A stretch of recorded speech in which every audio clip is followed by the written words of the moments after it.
수요 말씀 묵상 오늘은 5월 7일 25년입니다. 함께 기도하시겠습니다.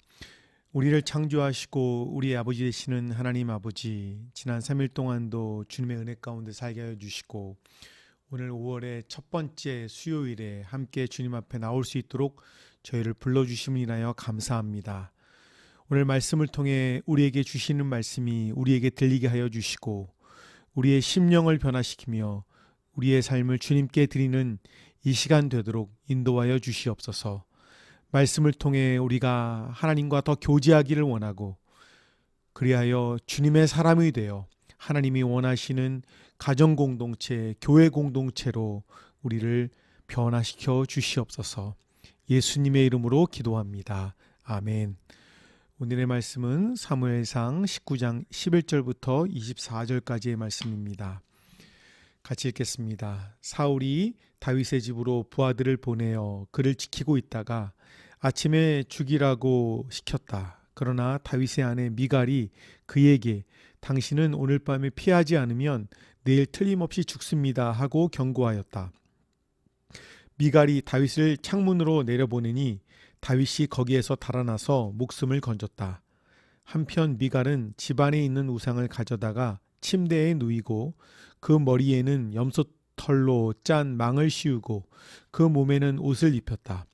사울의 부하들이 다윗을 잡으러 오자 미갈은 남편이 병이 들어서 누워 있다고 말하였다. 그러자 사울은 다윗이 정말 아픈지 확인하여 보라고 그 부하들을 다시 보내면서 자기가 직접 죽일 터이니 그를 침대채로 자기에게 들고 오라고 하였다. 부하들이 와서 보니 침대에는 집안에 있던 우상이 누워 있었다. 머리에 염소털로 짠 망을 씌운 채 뉘어 놓은 것이었다. 사울이 미갈에게 호통을 쳤다. 네가 왜 나를 속이고 원수가 빠져나가서 살아날 수 있게 하였느냐?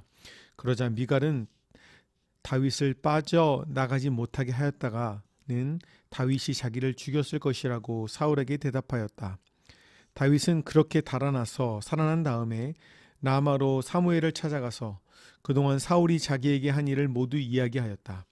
그러자 사무엘은 곧 다윗을 데리고 나요스로 가서 살았다. 다윗이 라마의 나요스에 있다는 소식이 곧 사울에게 들어갔다. 사울은 다윗을 잡아오라고 부하들을 보냈다. 그들이 가서 보니 예언자들 한 무리가 사무엘 앞에서 춤추고 소리치며 예언을 하고 있었다. 그 순간 그 부하들에게도 하나님의 영이 내리니 그들도 춤추고 소리치며 예언을 하였다. 아멘. 오늘 중간에 생략하고 읽었습니다. 사울은 다윗의 골리앗과의 승리 이후 다윗의 승승장구의 두려움을 느끼고 공개적으로 다윗을 죽이려고 하고 있습니다. 하지만 그의 아들 요나단은 한편으로는 다윗에게 숨어 있으라고 조언하면서 다른 한편으로는 아버지 사울을 설득하여 다윗을 죽이려는 시도를 하지 못하게 만듭니다. 사울은 요나단의 합리적이고 간곡한 설득에 이성을 차리고 다윗을 죽이지 않겠다고 맹세합니다. 하지만 그에게 악신이 임해 이성을 잃으면서 또다시 다윗을 죽이려고 시도합니다. 나라를 블레셋에게서 구하고 자신을 악신의 고통에서 구한 다윗의 선한 역사들을 함께 즐거워하고 감사해야 될 그런 사울이고 그런 상황입니다. 그러나 시기심과 질투심에 사로잡혀 존경 대신에 단창을 다윗에게 날립니다. 가장 기뻐해야 할 때 가장 큰 괴로움을 자초합니다. 타인의 성공에 진정 어린 박수를 보내지 않는다면 악한 영은 내게 박수를 보내겠지만 하나님은 결코 우리에게 박수를 보내지 않으실 것입니다.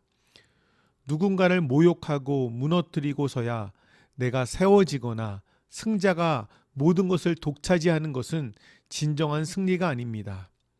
우리의 삶을 되돌아봅시다. 형제가 집을 살 때 배가 아프지 않았습니까?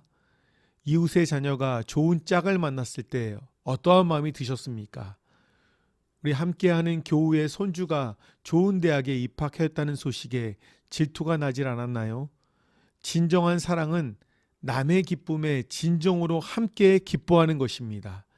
함께 울어주기는 쉬워도 진정으로 남의 기쁨에 기뻐하며 축하하기는 어렵습니다. 우리는 주님의 사랑으로 함께 기뻐하며 축하하며 존경과 존중의 사랑을 실천하는 우리 모두가 되길 원합니다. 아들 요나단이 아버지 사울의 계획을 참된 말로 설득하여 가로막더니 이번에는 딸 미갈이 거짓말로 아버지의 계획을 좌절시킵니다. 사울은 딸을 이용하여 다윗을 제거하려 했지만 도리어 다윗을 사랑한 딸에게 속아 다윗을 놓치고 말았습니다. 자기 딸의 품에서 원수 모세를 키운 애굽의 바로가 생각나지 않습니까? 심지어 집안의 우상까지도 여호와의 기름 부은 자를 보호하는 데 이용되고 있습니다. 사울은 병적인 분노와 탐심 때문에 아들과 딸과의 관계를 잃었지만 원하는 것은 하나도 손에 넣지 못했습니다. 우리의 삶 가운데 사람보다 일을, 하나됨보다 일의 효율성을, 관계보다 분노와 탐심을 더 중요하게 생각하지는 않는지요. 그런 결과는 무엇입니까? 일은 조금 더 했는지 모르지만 사람과의 관계를 잃어버리는 것입니다. 자녀와의 관계도, 부부간의 관계도, 친구와 교우 간의 관계도 마찬가지입니다. 하나님이 나에게 허락하신 사람을 소중하게 생각하지 않고 왜 이런 사람이 내 옆에 있지라는 생각은 내게 허락하신 사람에게 함부로 대하는 것입니다. 우리는 예수님께서 피로 사신 귀한 존재입니다.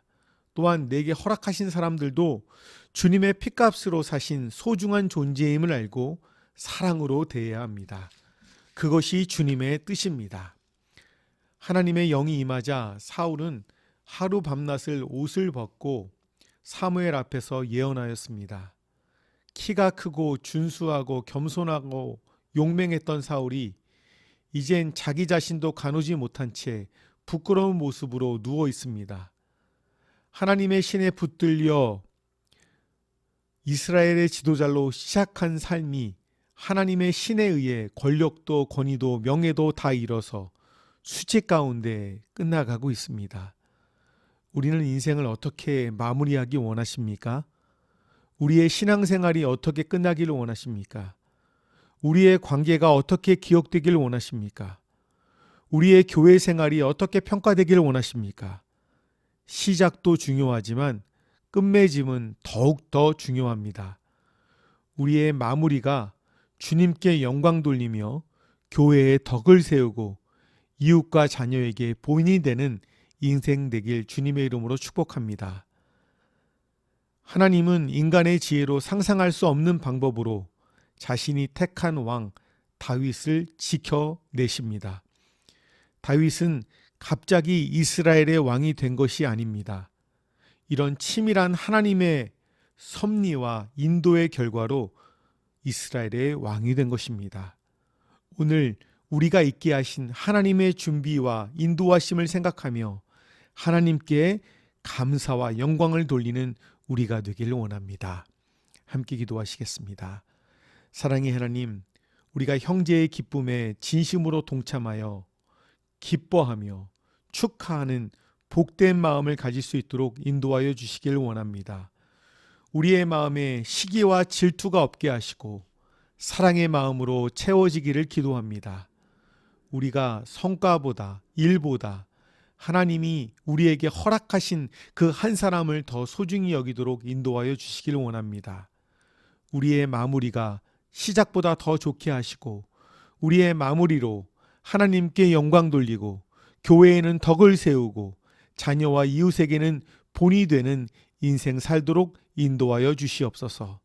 날마다 성령 충만하여 예수님의 향기를 드러내는 하루하루가 되기를 소원하며 예수님의 이름으로 기도합니다. 아멘.